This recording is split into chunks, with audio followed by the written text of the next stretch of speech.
విన్భక్తి ప్రేక్షకులందరికీ నమస్కారం. ఈ రోజు మనతో ఉన్నారు ప్రముఖ ఆధ్యాత్మికవేత్త, జ్యోతిష్య మరియు వాస్తు పండితులు, భారతీయ శంకరపీఠం వ్యవస్థాపకులు బ్రహ్మశ్రీ అన్నవరపు తిరుపతిమూర్తి అవధాని గురువు గారు ఉన్నారు. మాట్లాడదాం. నమస్కారం గురువుగారు. ఓం శ్రీ మహాగణాధిపతయే నమః. గురుగారు, రేపు సంకష్టహర చతుర్థి వస్తుంది, 6వ తారీఖు ఆదివారము. ఆ రోజు మరి ఎలా వినియోగించుకోవాలి, ఏం చేసుకుంటే మంచిది? ముఖ్యంగా ఏదైనా ప్రాబ్లమ్స్తో ఇబ్బంది పడుతున్న వాళ్ళు ఆ రోజును వినియోగించుకుంటే ఎలా జరుగుతుంది గురుగారు? తప్పకుండా అమ్మ, ప్రతి నెల మనకు సంకష్టహర చతుర్థి వస్తూనే ఉంటుంది. ఒక్కొక్కసారి వచ్చేటువంటి తిథివార నక్షత్రాలను అనుసరించి కొన్ని యోగాలు కూడా వస్తుంటాయి మా. ఇప్పుడు మనకు ఆదివారం వచ్చింది కదా, అదే రోజు నాడు మనకు విశాఖ నక్షత్రం. విశాఖ అనేటువంటిది వాయుర్దేవత, వాయుదేవుడికి సంబంధించిన నక్షత్రం విశాఖ. అలాగే నక్షత్ర నామధిపత్ని విశాఖే, నక్షత్రాలన్నిటికీ కూడా రాణి విశాఖ. అటువంటి కొన్ని నక్షత్రాలు కలిసి వచ్చినప్పుడు కొన్ని యోగాలు కూడా ఉంటాయి అవి. ఇప్పుడు మనకు కొంత ధనం రావట్ల, వ్యాపారం ఎంత ప్రయత్నం చేస్తున్నా ఏదో నడక నడుస్తుంది మినహాయిస్తే పరిగెత్తట్లా. ఎన్ని ప్రయత్నాలు చేస్తున్నప్పటికీ కూడా ప్రయత్నం అనేటువంటిది కనిపిస్తుంది కానీ ఫలితం మనకు కనిపించకుండా ఉంది. అటువంటి పరిస్థితుల్లో ఏం చేయాలి అనేటువంటి స్థితిలో ఈ వాయుర్దేవత విశాఖ నక్షత్రం, అలాగే నక్షత్రానామధిపత్ని విశాఖే, అంటే ఆ విశాఖ నక్షత్రం అనేటువంటిది బలమైనటువంటిది, విశేషమైంది ఆ రోజు నాడు ఉన్నది కనుక ఖచ్చితంగా ఆ గణపతికి అర్చన చేసేటువంటి సమయంలో అంత సింధూరంతో గణపతికి అర్చన చేయండి. సింధూరంతో గణపతికి విగ్రహం పెట్టుకోవచ్చు, పసుపు గణపతి అయినా తయారు చేసుకొని సింధూరంతో గణపతికి అర్చన చేస్తూ, గరికి ఉంటుంది కదమ్మా, ఆ గరికి అలా పిక్కొచ్చేయటం కాకుండా మూడు ఉంటాయి, త్రిశూలం లాగా వస్తుంది ఇట్లా. ఆ మొదట్లో ఇలా అంటే వచ్చేస్తుంది, అటువంటి లాక్కొచ్చేసే శుభ్రంగా 21 గరిక చిన్న దారంతో కట్టేసుకొని అలా చిన్న గణపతి మెడ వరకు వచ్చి దండలాగా చేసుకొని గణపతికి ఆ దండ వేసేసుకోండి. ఆ తర్వాత ఉండ్రాళ్ళు, కుడుములు అంటారు ఇక్కడ చాలామంది. ఆ ఉండ్రాళ్ళు చిన్నవైనా సరే బియ్యపు రవ్వతోటి, శనగపప్పు అన్నీ వేసేసి జీలకర్ర వేసేసి తయారు చేసుకొని అంతా చిన్న ఒక 21 తయారు చేసుకొని స్వామివారికి నివేదన పెట్టి అది ప్రసాదంగా తీసుకోవటం. ఇది ఒక విధానం.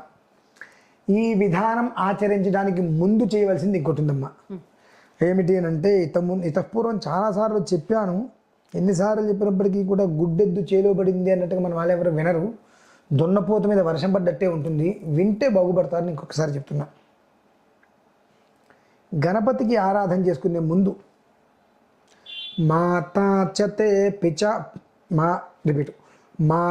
చతే పితా చతేగ్రం అంటారు. తల్లిదండ్రులు ఉన్నవారు ముందు ఉదయం చక్కగా వాళ్ళకి తల్లిదండ్రులకి పాదాలకి నమస్కారం చేసుకొని శుభ్రంగా పాదాలు కడిగి ఆ నీళ్ళు ఎత్తిమీ చల్లుకొని పాద పూజ చేసుకొని తల్లిదండ్రులకి ప్రదక్షిణాలు చేసి నమస్కారం చేసుకొని తల్లిదండ్రుల దగ్గర దీవెన తీసుకుని అప్పుడు ఇచ్చేసుకోండి.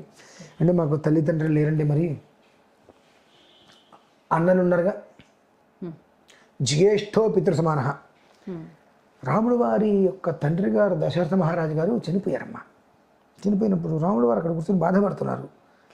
రాముడు వారికి 3 తమ్ముళ్ళు ఉన్నారు, లక్ష్మణ భరత శత్రుఘ్నులు అని. వీళ్ళ 3 రోడ్డు మీద కూర్చొని ఆడుకుంటున్నారు. వాళ్ళకి నాన్న చనిపోయిన బాధ లేదు, వాళ్ళకి ఆడుకుంటున్నారు.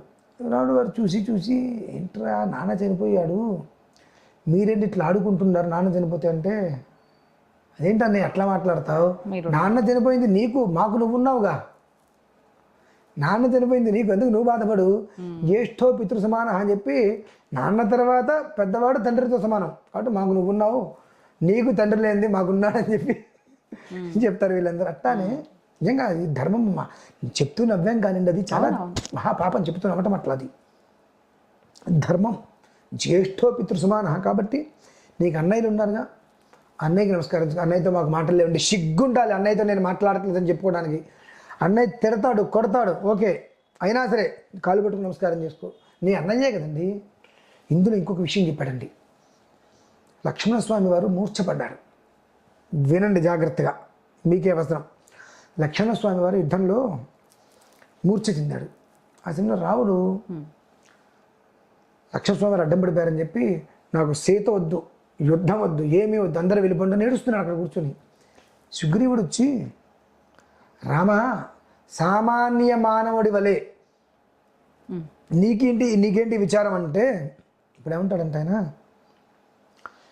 దేశే దేశే కలత్రాణి దేశే దేశే చ బాంధవాః తంతు దేశం నపశ్యామి ఎత్ర భ్రాతా సహోదరః.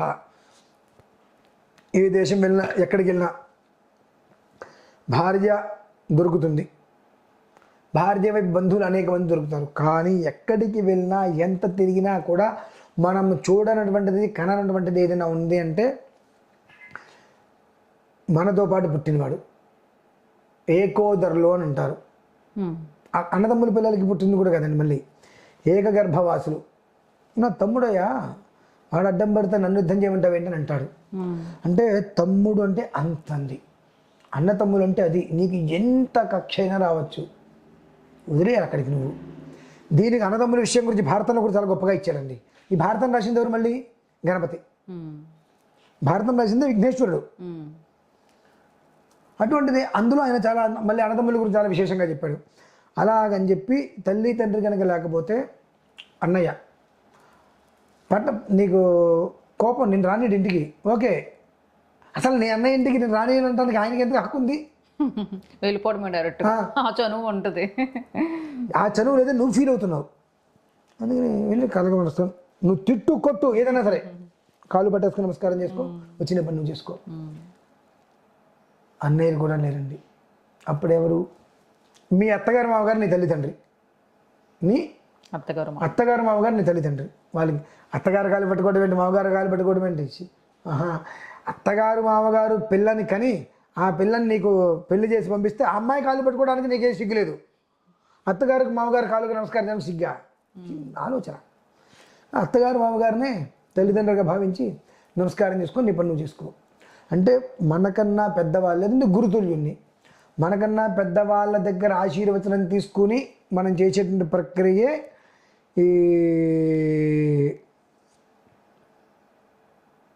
మీరు పేరు చెప్పారు, పూజ పేరు రిపీటు. మనకన్నా పెద్దవాళ్ళ దగ్గర ఆశీర్వచనం తీసుకొని ఆరాధన చేస్తేనే సంకష్టహర చతుర్థి, సంక్లిష్టహర చతుర్థి అనేటువంటి దానికి పూర్తిగా ఫలం మనం తీసుకోగలుగుతాం. అది ఎప్పుడొచ్చినా సరే, ఈ వారాలతోటి వర్షాలతోటి కాకుండా సంకష్టహర చతుర్థి వచ్చింది, ఇదే విధానాన్ని అనుసరించాలి. ఆ నక్షత్రాన్ని అనుసరించి కొన్ని ప్రత్యేకతలు ఉంటాయి. ఇప్పుడు విశాఖ నక్షత్రం వచ్చింది, దీన్ని మనం సింధూరం చల్లమన్నాం. అలాగే ఇంకొక నక్షత్రాన్ని అనుసరించి వచ్చినప్పుడు దానికి విధానం ఉంటుంది. ఏ నక్షత్రానికి ప్రత్యేకత ఉంటుందో ఆ నక్షత్ర విధానాన్ని అక్కడ అనుసరించడం. కానీ మిగిలినంతా కూడా ఒక్కటే, అంతేనమ్మా. అది చేయకపోతే బ్రతుకుండి దండగా, అంతే. నువ్వు చేయొద్దు అసలు, దండగా చేసుకుంటారు గురుగారు. తల్లిదండ్రులకి వీళ్ళకి వాళ్ళకి నేను చేసేది ఏంటంటే, నువ్వు ఎంత గణపతికి చేసినా ఉపయోగం లేదు. ఆయనే చెప్పాడు, తల్లిదండ్రులకి ఆయనే చేశాడు కదండి. అన్ని చోట్లకి తిరగలేక తల్లిదండ్రులకి ప్రదక్షిణ చేస్తే అన్ని చోట్లకి వెళ్ళినట్టు ఉంటుందా? నేనే చేశారా నీకేంటని ఆయనే చెప్తున్నాడు. అయినప్పటికీ కూడా అది చేయడానికి ఆలోచిస్తే ఇది చెయ్యి.